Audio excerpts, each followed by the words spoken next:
I'm here to talk to you about online suicide death cult leaders. How much fun is that?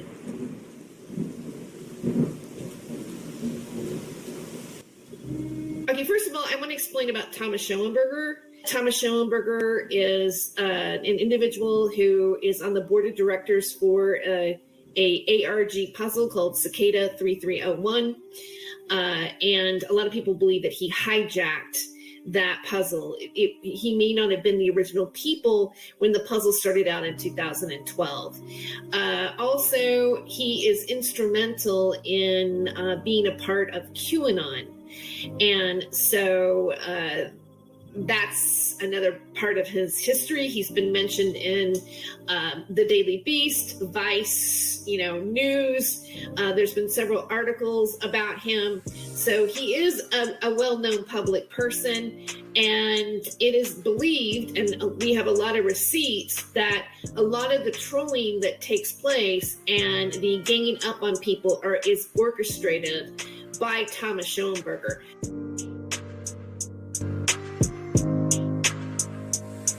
So, I think that there's a few things I need to explain before we get going. What you must understand about what is to follow is that my experience that I will share with you here, my story, is going to be told from the point of view of one who was recruited into the fiction, specifically in order to illustrate it. I was the illustrator.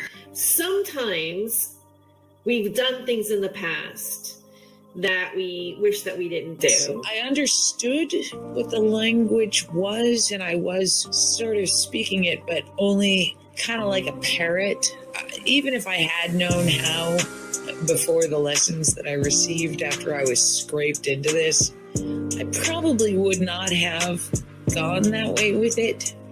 It's important to become aware of how a pocket of people may actually be getting paid, and triangulating somebody in a video, causing and doing it to somebody who may even have some mental instabilities, and to kind of push them over the edge, or the result is that you push them over the edge.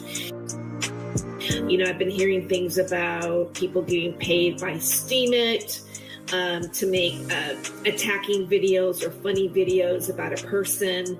And so there's proof of a transference of money in order to basically bully somebody on the internet.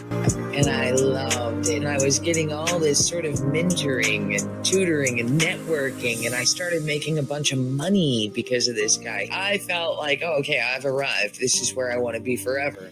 And he played a lot of things about surrounding Nathan Stolpman and some of the past trolling and cyberbullying and cyberstalking that took place. But now that we're dealing with the world of online psychological torment, the police, the lawyers, the judges, they're just sort of like, I don't know, man. There's nothing in place to protect you. So without some kind of actual, tangible proof, you're not going to get anywhere. You're just not. If you've got it, though, just go do it. Don't talk to people about it. Fine, because nobody gives a shit except for the bad guys that are making you feel this way. And they care about it in a way that is detrimental to protecting yourself. The crazier you make yourself sound, the happier these guys are, and the more likely they will be to continue breaking the law and fucking with your mind. You've got to understand that. And it gets farther than that. It gets into cyber stalking. It gets into accusing people of things that they're not guilty of that are quite serious, and a defamation of character. And it also goes to threats, threats of, lawsuits, doxing, as well as people threatening to meet you in person, or strike out at you or maybe do something to you, which is causing somebody to have a belief that they are being harmed by somebody. Whether that is going to ever happen or not, the victim, the person who's being attacked, does believe that. And that is that's an offense. That's a crime. That is something that falls under cyber stalking. So it's gone into all these different directions. There is something, as you know, some people might be bullied to the point of suicide, or it might cause them to have suicide ideation. There has been a lot of emotional trauma for some people, and it can be quite serious. They get you to do stuff for them for a while, and then you discover, like, hey, I'm not really enjoying this very much because I don't like the negative impact that we are having together on others. And you start telling them no, they're like, and they get all their little zealot minions. They all turn their attention on you. And what used to be a bunch of love bombing turns into a bunch of fucking gaslighting, and they will rip you up. They will step off the computer screen and into your real life, and they will break the law. They will just flout this shit. They'll be like, oh, I'm going to pretend to be a doctor and call your psychiatrist to try and get you medicated. Or I will find some low-life drug addict who lives 20 minutes away from you to come to your house and knock on your door and intimidate you. Have any of you had anything like this happen? I have, and I know others who have. Those are just a couple of examples of things that they do when you start telling them, no, I don't want to. And rather than just say, okay, well, thank you for the volunteer work that you did for me, and I appreciate you, and bye. No, they're like, oh, well, now you must kill yourself. Now everything that you love, your children, your job, your home, everything that you care about, I will kill it. But they'll get you to do it for them. As, let's just say, for lack of better words, befriended Thomas and supported Thomas, whether it was financially or just as a person, as soon as they catch on to it and they turn their back, yeah, it's like a pack of wolves attacking. I mean, right? There's been so many, and that's another trait of a narcissism. When you abandon a narcissist, they will come at you like 1,000 times stronger, and just try to overpower you and dominate you, make you feel horrible, and try to pull you back in because they need that narcissistic boost. They need that feed, just like a tick. Because these guys, they've got multiple victims, and they're constantly shaking up these people as much as they can and hoping that one will get so shook up he or she will rise to the top of the pod and just start bubbling all over the place so that they can remain the center of this negative attention. This is a topic and a video that's been weighing really heavily on my heart lately, and it's embarrassing, and I'm really ashamed of some of what I did, but I think that my story might be able to help people. I might be off the mark here, but I have a feeling that some of the people that may have been involved in this kind of activity might have had moments of consciousness about it, or regret about it, or feeling bad that they had been involved in something like that. The first part of the story is how I came to interact with Nathan Stolpman of Lift the Veil back in the summer of 2016, before Donald Trump was elected president, if you can even remember what life was like back then. I was writing articles for Vice under the name Jay Stevens, which is basically the nickname that I used all throughout college and through my writing career. And I had a big fangirl crush on him. I envisioned like a future we could have together, like doing documentary films and exposing evil and all this stuff. And it was all in my head, just like daydreaming and whatever. But while I was a writer for Vice, I pitched an article to my editor about the Mandela effect. And he approved it, and he requested that I get some interviews from people who talk about it and believe in it. And I took that as my big opportunity to finally reach out to Nathan and be like, hey. But there were a lot of people working against me. You know, I was targeted in a very major way. And it led me down. And you can see some of the people in the chat and stuff. We were developing this professional relationship. We were simultaneously developing a romantic, sexualized, very intense emotional bond. And if you remember those shows, you probably could guess that a lot was happening behind the scenes, and a lot was happening behind the scenes. Blaming others, there are others to blame. There are people that were fucking with my life. So actually, it's not unreasonable for me to do that. There are really bad actors that were fucking with my life. So almost the whole time I've been on YouTube. Really, really bad people. And it was just very intense. In, I think, early spring of 2017, I was contacted by a woman on Twitter who DM'd me and said that she wanted to talk about Nathan and ask me some questions, and kind of hinted at the fact that she was going through a similar situation to what I went through.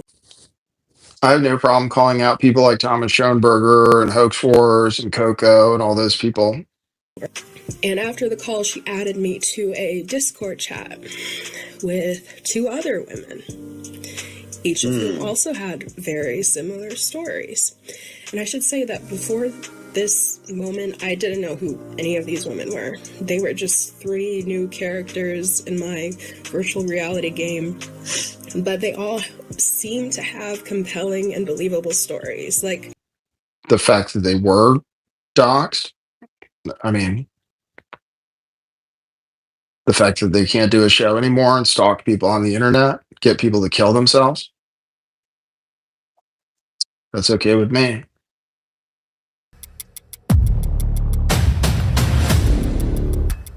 at first, this Discord chat was just a bunch of like commiserating and being like, yeah, like I can't believe he did this and he acts this way and da da da da, just like girl petty shit talk type of things.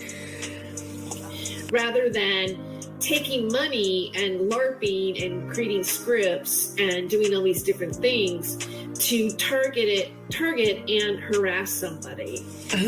But then it pivoted into something much more dangerous. Oh, how long is it going to last?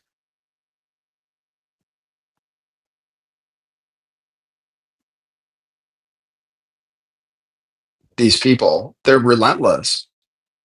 And they're so like afraid of being exposed for what they do. They're just relentless. They won't leave me alone. I mean, you can see. And with the goal of exposing Nathan and destroying his reputation and career online. And Yeah, it's too bad. There were a bunch of people that pretended to be my friends. That's all. For a long time. Called into my show over and over again. And they were never my friends. They were always working for somebody else. So it's kind of fucked up. It is. I mean, it's really fucked up, actually, when you think about it, considering I have a mental illness. And then considering they were talking to my wife too. Like infiltrating themselves into my life.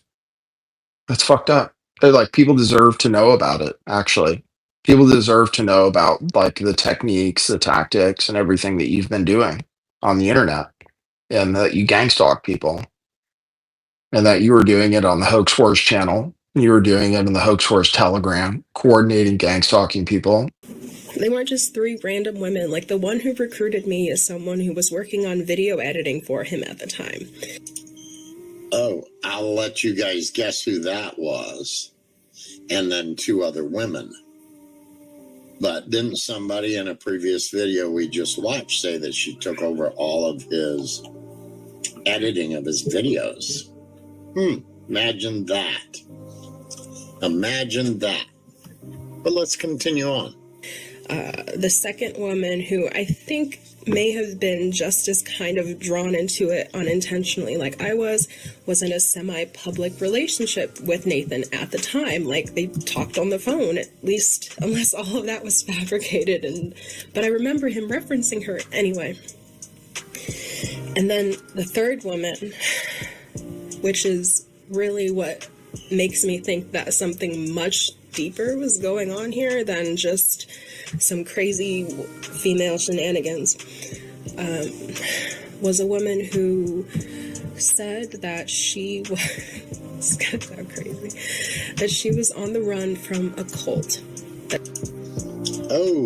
Oh, wait a minute. One of the 3 women said she was on the run from a cult. One of the 3 women who were in this Discord trying to ruin Nathan Stolpman's life and his internet presence and so forth. And there is an aspect to all of this where, like, the saint and the sorcerer, the reason why I'm deciding to call them those things is because there's an esoteric element to all of this. When you talk to them behind the scenes and they take you into their confidence, they will explain to you the reasons why they're doing what they're doing and the methods that they're using. The shorthand explanation for it is Satanism. It's not as though they worship the antithesis to Christ. They couldn't care less. They don't give a shit about the devil or Christ. That's not what they're about. They're about something else. But Satanism is like a really nice little tidy way of wrapping that up for the uninitiated. It's not what they believe.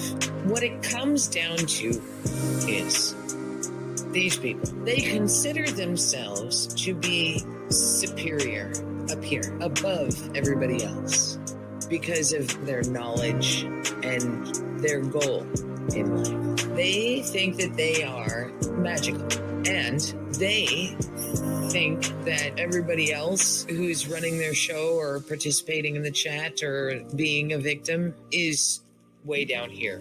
They call you muggles. They actually call you muggles. Taking a term out of a children's book. Whatever. Oh my god, it's so fucking stupid. I wasn't a direct participant in a lot of what happened, but I was a witness to it, and I didn't do anything to stop it. They made Twitter accounts where they would just like post memes about Nathan, like making fun of him or what he said, and just kind of to drive him crazy and, you know, hurt his ego and pride and confidence. And they would reach out to other YouTube content creators and try to get them not to work with him. They contacted the local health services for where Nathan lives, and I think they also contacted his father, and they tried to get him admitted into a psych ward. I forget the word for it. So, wow.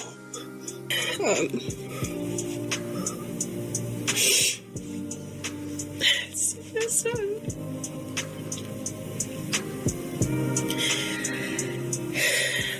I didn't even realize these people were trying to manipulate me the way they were.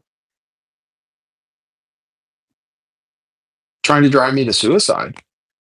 And although I wasn't doing this myself, like I wasn't making the calls, I wasn't whatever, I was energetically contributing to manifesting that reality, and I feel terrible about it. The woman who recruited me created an alternate account. I don't even think it had like a picture tied to it. And started a discourse with Nathan on Discourse and offered like his services because it was like a dude account. He was like named Tim.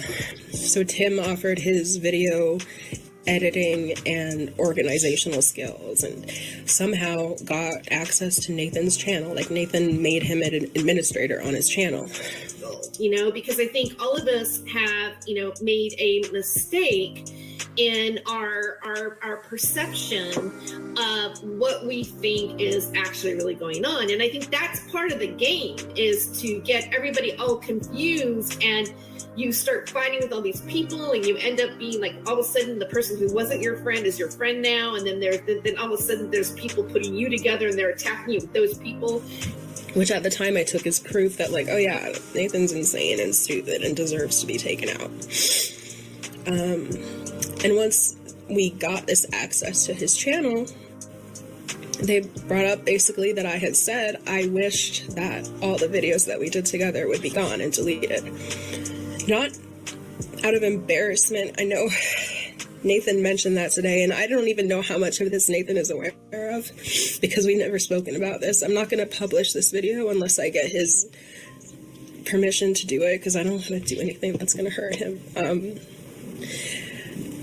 Once we got access to the channel, I provided a link to almost all of the videos that we did together. Nathan and her. And she deleted all of them.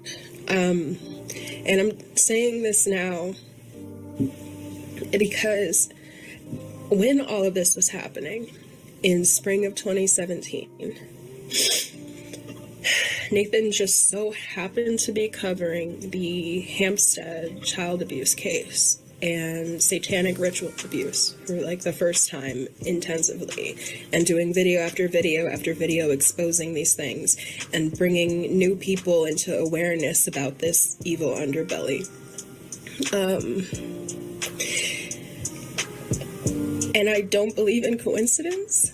I think that I was contacted at this time for that reason. I think that they wanted to turn people who were close to Nathan against him and to really make him reconsider the work that he was doing. Some years ago, I was witnessing a bunch of stuff online that was political in nature, but also had to do with child pornography and satanic ritual. Speaking of working with people, I noticed in your last stream that you said you had somebody helping either your media or getting you out there. Do you know who that is, and can you tell us any more about that? Yeah, I got hooked up with, you know who Liz Crokin is? Yes, I'm familiar with her, for sure. Okay. Or actually, no, it wasn't her that set me up. It was another guy that set me up, one of the cicada guys. Okay. Set me up media contact. Okay, so you're working with Thomas. Yeah. Okay. I'll just tell you to be very, very cautious about who you trust. And there was a woman named Kate Schneider who was one of the people to be in contact with Isaac Cappy before he died. And I think that they maybe, or at least they are doing this to people who are involved in similar disclosure activities now. And I didn't have that hateful anger inside of me. I was just like a petty, jealous, unthoughtful bitch about everything, but I didn't want to kill him or anything. And that girl, the one who said she was from a cult, became very like militant about the mission of ending his career and his prospects, and I distanced myself from it. So that's what happened. Wow, the last part of that is crazy. But I didn't want to kill him or anything. And that girl, the one who said she was from a cult, became very like militant about the mission of ending his career and his prospects, and I distanced myself from it. God. So that's what happened. Jelena. The fuck, lady? And they feel that the more of you muggles that they can rip to shreds and get off this fucking planet, the better for them. And if they can get you to self-destruct and keep their hands clean, I mean, besides the little laws that they break, the boundaries that they violate, the shit that they manipulate to get it done, if they can get you to fuck yourself up and fuck your life up and maybe even get you to end your life, it's a great day for them. They love it. They love it. And they and their followers get together in Discord rooms and on group phone calls and Zoom meetings and virtually high-five one another. They have a party. They're like, oh, look, job well done. Took longer than we were hoping for, but the show in its entirety was very entertaining. Fuck these muggles. So that's at least 5 or 6 people that I've personally spoken to verbally. And as soon as you start talking about Thomas Schoenberger, their voices become very stuttery, very faint. You can definitely tell there's trauma there, and they don't want to speak about it. Now, on the other hand, if you don't have any proof and there is no real actual present danger, if there's no real threat, the way to make it stop mattering is just don't fucking participate. You know, I've spoken to Carrie as well, the All-Seeing You, and she's told me personally and explicitly in multi-hour conversations exactly what Thomas and Frank Bacon did to her and how they did it. Yeah. And the mind fuckery that went along with that. And she's terrified, absolutely terrified of Schoenberger. But the saint turned out to be trying to direct me into areas of our extended YouTube group that I really didn't want anything to do with. One had to do with a certain political movement that got explosive a couple years back. And I was like, no, I don't want to know anything about that. Another one had to do with a particular character that met a markedly unpleasant end, which may or may not have been suicide. And I was like, no, I don't want to have anything to do with that either. Well, she shared the same stories with me. She really honestly believed that Frank Bacon and Thomas remote viewed her constantly at any given time. And I remember trying to talk her down from it. I remember giving her advice and trying to make her think about it on different levels and shit. Because I don't really believe that that's possible myself. But if a person believes it, they're going to see it, right? And sure, but I mean that's I do believe that's witchcraft. She's either the best actor in the world, or she was really that paranoid, and she really believed that about them, which I always found a bit ridiculous. But now that you say that, it kind of reminded me of the conversations that I had with her as well. So she literally, if I remember correctly, she was like Pavana. She wouldn't leave her home, even to walk to the grocery store, go to the grocery store. And I believe she ended up moving finally because she was so scared of these people. And she's another one that actually was suicidal. And that's what she told me. Yeah.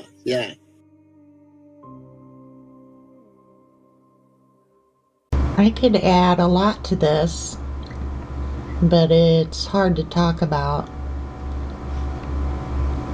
It's easier just to make cartoons and cartoonize them to make it a lighter load to carry, because they're still at it, mocking, bullying, doxing, shaming, you name it, led by the convicted stalker, narcissist, Thomas Schoenberger.